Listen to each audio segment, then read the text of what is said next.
Curative पेटिशनची window open होणं हे सरकारसाठी एक मोठं यश आहे.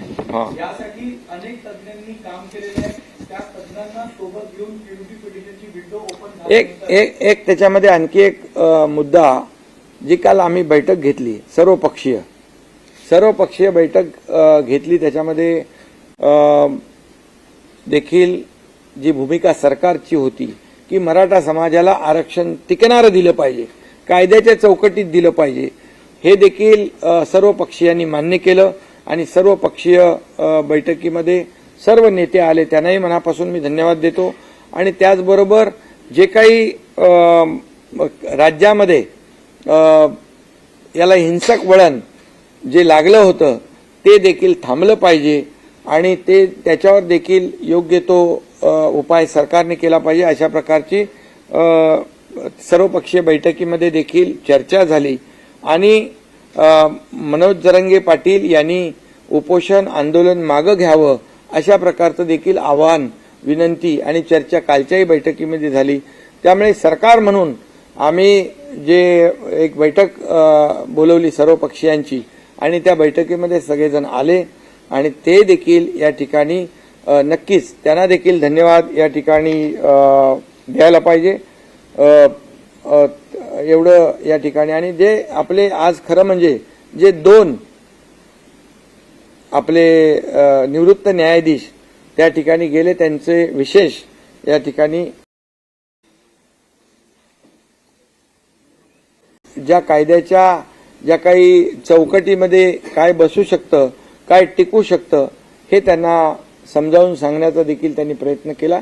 त्यासाठी देखील त्यांचे आभार मानले. आणि तातडीने आम्ही विनंती केल्यानंतर ते तिकडे उपोषणस्थळी थेट जाणं हा देखील पहिलाच प्रकार आहे. आणि ते गेल्यामुळे नक्कीच त्याचाही फायदा आज या आंदोलन उपोषण मागे घेण्यामध्ये झालेला आहे.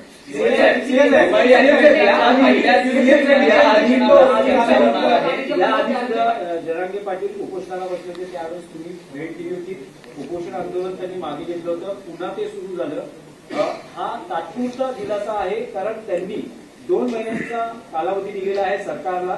जर 2 महिन्यात प्रश्न सुटला नाही तर पुन्हा मुंबईच्या वेशीवर आंदोलन झळकणार असा त्यांनी इशारा किंवा त्यांनी भूमिका व्यक्त केली. नाही, आमचा प्रयत्न आहे पूर्ण, कारण याच्यामध्ये 2 महिन्यामध्ये संपूर्ण राज्यभरामध्ये जी यंत्रणा आहे, जिथे जिथे जुन्या नोंदी आहेत ते शोधण्याचं काम आमचा जो काही ही टीम जी आहे शिंदे समितीला आम्ही पूर्णपणे स्ट्रेंथन करतोय, त्यांना मनुष्यबळ वाढवून देतोय. प्रत्येक जिल्ह्यामध्ये आवश्यक ज्या काही बाबी आहेत ते आम्ही करून देऊ. आणि त्यामुळे विश्वास आहे की हे काम पूर्ण होईल आणि त्याचं डे टू डे जे काय अपडेट आहे, जे काय प्रोग्रेस आहे तो देखील मनोज जरांगे पाटील त्यांनाही आम्ही सांगितलंय की तुम्ही देखील या कमिटीमध्ये आवाहन केलं, विनंती केली की तुमचेही लोक या कमिटीमध्ये असतील तर तेही देखील काही सूचना करू शकतील, काही त्याच्यामध्ये आणखी काही उणिवा असतील तर त्या आम्ही दूर करू शकतो सरकार म्हणून. त्यामुळे मला वाटतं एक अशा प्रकारची वेळ येणार नाही. क्युरेटिव्ह पेटिशनची विंडो ओपन होणं सरकारसाठी एक मोठं यश मानलं जातं आणि एक पहिलं पाऊल आहे आरक्षण टिकणारं आरक्षण देण्यासाठी. पण यामध्ये अनेक तज्ञांनी काम केलेलं आहे.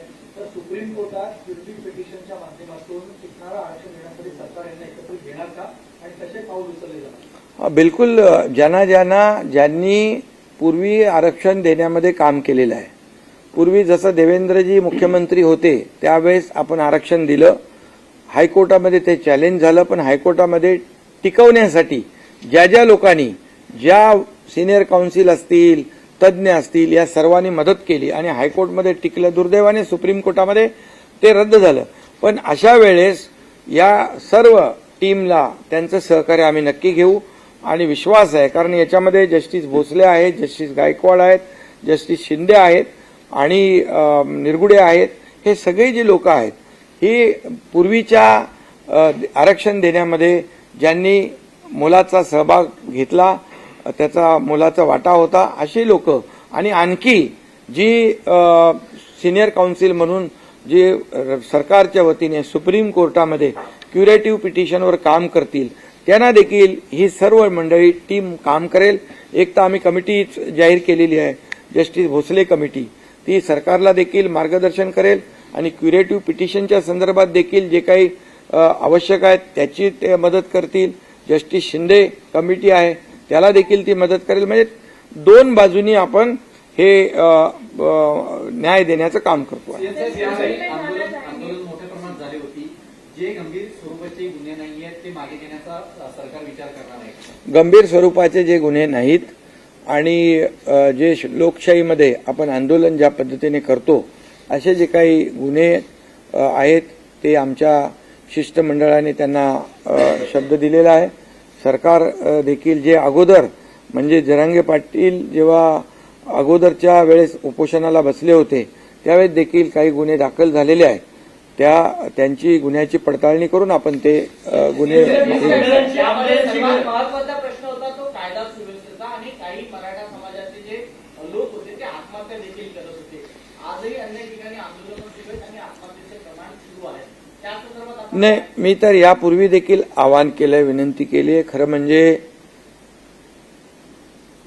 मराठा समाजाचे तरुण सरकार प्रामाणिकपणे काम करत असताना सरकार नकारात्मक असतं तर हे पाऊल उचलणं ठीक होतं. मी आज पुन्हा मराठा समाजाच्या तरुणांना नागरिकांना देखील एक विनंती वजा आवाहन करतो की आपण टोकाचं पाऊल उचलू नका आत्महत्येसारखं. कारण शेवटी आपल्या मुलाबाळांची परिस्थिती त्यांना वाऱ्यावर सोडता येणार नाही आणि आपला परिवार जो आहे कुटुंब आहे त्यालाही वाऱ्यावर सोडू नका.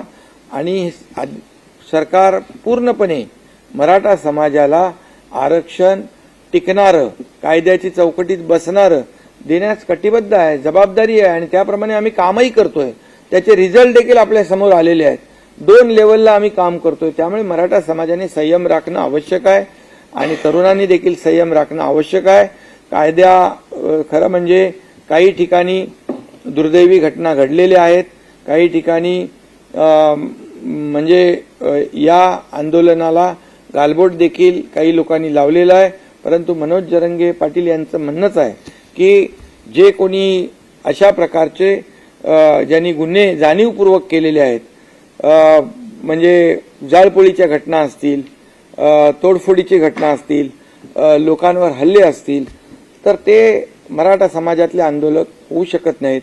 त्याच्यावर नक्की पोलीस आणि गृह विभाग जो आहे तो काम करतो आहे. कायदा सुव्यवस्था राखणं हे देखील सरकारचं शासनाचं काम आहे आणि त्याला सहकार्य करणं हे देखील आंदोलक कोणी असतील नागरिक कोणी असतील त्यांचंही काम आहे. दिवाळी अधिवेशनाच्या पहिल्या दिवशी मराठा आरक्षणासंदर्भात चर्चा करावी अशी देखील मागणी केली आहे. हा बिलकुल चर्चा काय, आता चर्चा आपण तर कामच करतोय, चर्चेला काही बंदी नाहीये. आणि जे काही आपण सरकारची भूमिका प्रामाणिक आहे, सरकारचा हेतू प्रामाणिक आहे आणि त्या प्रामाणिकपणेचं उदाहरण देखील आपल्याला जस्टिस शिंदे कमिटीच्या माध्यमातून मिळालेलं आहे. त्यामुळे सरकार संपूर्णपणे कुठल्याही परिस्थितीमध्ये सगळ्या बाजूने सरकार तयार आहे. मराठा समाजाला सरसकट कुणबी प्रमाणपत्र किंवा सरसकट आरक्षण द्यावं ही जरांगे पाटलांची प्रमुख मागणी आहे. नाही, तुम्ही असं कुठेतरी भरकट होऊ नका. कारण जे आता त्यांनी सांगितलेलं आहे की ज्यांच्या नोंदी आहेत कुणबी त्यांना तुम्ही तात्काळ युद्ध पातळीवर दाखले देण्याचं काम करा आणि या बाबतीमध्ये प्रत्येक जिल्ह्यामध्ये 10 लोक अधिकचे द्या आणि हे काम युद्ध पातळी 2 महिन्यामध्ये पूर्ण करा आणि तशा प्रकारचं आश्वासन आमच्या लोकांनी दिलेलं आहे.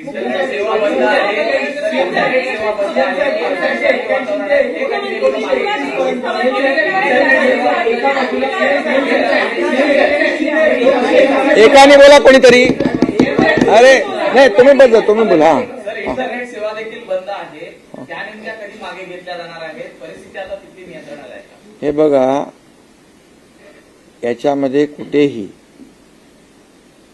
ज्या ठिकाणी अतिशय मोठ्या प्रमाणावर कायदा सुव्यवस्था बिघडली, ज्या ठिकाणी जाळपोळ झाली, लोकप्रतिनिधींच्या घरावर हल्ले होऊ लागले, अशा परिस्थितीमध्ये कायदा अबाधित राखणे, सुव्यवस्था राखणे हे पोलिसांचं काम आहे. आणि आता सध्या परिस्थितीमध्ये सगळीकडे शांतता आहे. ज्या ज्या ठिकाणी आवश्यक आहे त्या त्या ठिकाणी आवश्यक बाबींचा जो काही हे करणे, अंमलबजावणी करणे, त्याप्रमाणे पोलिसांनी काम केलेलं आहे. मला वाटतं आता आजच्या उपोषण मागे घेतल्यानंतर मला वाटत नाही की कुठेही कायदा सुव्यवस्था धोक्यात येईल. पाटील यांनी दिलेला आहे 24 डिसेंबर पर्यंत. तर आपल्याला किती आत्मविश्वास आहे की 24 डिसेंबर नाही, आता 2 जानेवारी पर्यंत परत 24 डिसेंबर गेले 2 जानेवारी पर्यंत 2 महिन्याचा वेळ मिळालेला आहे आणि त्या 2 महिन्यामध्ये बरंचसं काम म्हणजे जे आहे, जे ठरवून दिलेलं आहे ते काम नक्की होईल. आणि त्यासाठी जे जे काही यंत्रणा आवश्यक आहे त्या सर्व यंत्रणा सरकार लावेल. एकीकडे कायदेशीर मार्ग काढण्यासाठी सर्वतोपरी प्रयत्न करत असताना केंद्र सरकारकडून सुद्धा या प्रश्नी काही मदतीची किंवा सहकार्याची अपेक्षा करता का? स्वतः पंतप्रधानांना काही आवाहन केलं जाणार आहे? हा राज्यातला विषय आहे आणि या राज्यातला विषय हाच दाखले देण्याचा हा विषय राज्याचा आहे आणि सुप्रीम कोर्टामध्ये जे क्युरेटिव्ह पिटिशन आहे त्यावर देखील सरकार आणि हा राज्याचा अधिकार आहे. त्यामुळे राज्याचा अधिकार आहे, राज्य त्यामध्ये पूर्ण ताकद लावेल. जे जे काही करायचं ते राज्य सरकार करेल आणि मराठा समाजाला टिकणारं, कायद्याच्या चौकटीत बसणारं आरक्षण देण्याची जो शब्द आहे तो शब्द पाळेल. 1881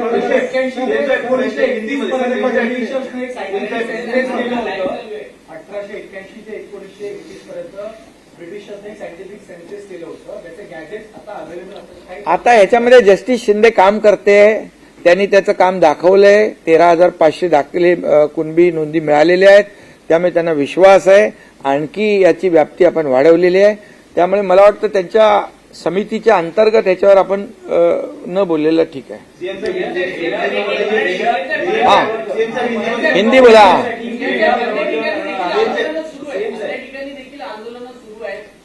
ठीक आहे, आता आंदोलन जे आहेत, आजचं उपोषण मागे घेतल्यानंतर सगळ्यांनाच आवाहन केलेलं आहे की आज सगळ्यांना मी आवाहन करतो, विनंती करतो. समोर दिवाळी आहे, मुलांच्या शाळा आहेत, सगळेच आज संकटात आहेत. तुमची पत्रकारांची पण दिवाळी आहे, सगळ्यांचीच आहे.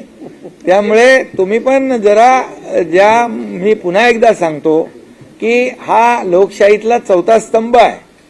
जशी सरकारची जबाबदारी आहे राज्यामध्ये शांतता, कायदा सुव्यवस्था राखणं, तशीच देखील आपल्या सगळ्यांची आहे. त्यामुळे मला वाटतं आपल्या सगळ्यांचं सहकार्य एक सकारात्मक बाबीतून आपण पुढे गेलो तर नक्की आणि चर्चेतून मार्ग निघतो. यासाठी सरकारने चर्चा सुरू केली. मी आणि दोन्ही आमच्या उपमुख्यमंत्र्यांनी आमच्या शिष्टमंडळाला पाठवलं, कायदेशीर जे तज्ज्ञ आहेत त्यांनाही पाठवलं आणि मला वाटतं मार्ग निघालेला आहे. तुम्ही देखील याकडे सकारात्मक दृष्टीने बघा तर बरं होईल.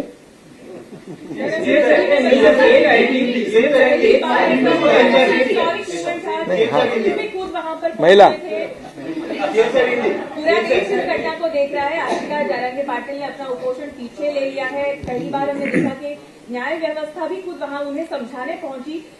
2 महीने का जो मोहलत उन्होंने दी है, क्या कुछ सरकार इस पे करेगी? ये न्याय देने वाली सरकार है, ये सर्वसामान्य मानुष की सरकार है, ये आम आदमी की सरकार है. ये जाहिर हुआ है आज. सरकार ने किसी भी बात का ईगो नहीं रखा. सरकार और न्याय व्यवस्था जिन्होंने पहला आरक्षण दिया था, गायकवाड़, जस्टिस गायकवाड़, वो खुद जस्टिस सुक्रे और हमारी टीम को लेकर वहां पहुंचे. ये पहली बार हुआ है, ये पहली बार हुआ है. और जब मैंने मनोज जरंगे पाटिल जब उनसे बात करने के बाद जब चर्चा शुरू हुई, हमारे सहयोगी बच्चू कडू वहां गए कल, उनसे वार्तालाप हो गया. इसके बाद जो जो आवश्यक चीजें थी उनको समझने की, कानून के दायरे में क्या हो सकता है, लीगली क्या हो सकता है, इसलिए मैं इनको, हमारे जस्टिस गायकवाड़, जस्टिस सुक्रे साहब को और उनके दूसरे हिमांशु सचदेव, इनको धन्यवाद देना चाहता हूं कि हमारी विनती के अनुसार वो वहां पर पहुंचे, ये पहली बार हुआ है। और इससे साबित होता है कि ये सरकार जो है कोई भी अड़ेल भूमिका नहीं लेती है।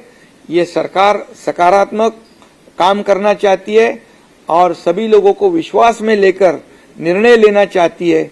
ऐसा काम करने का तरीका हमारी सरकार का है और इसलिए चर्चा हुई, हमारे मंत्री वहां पर गए और पहले तो ये कानून मतलब जो न्याय व्यवस्था जिनको पता है वो टीम पहुंची, उन्होंने उनकी जो प्रश्न थे, जो शंका थी, उसे दूर करने का काम किया और फिर हमारी दूसरी टीम वहां पर मंत्री जी की गई और इसमें से अच्छा एक आउटकम आया है।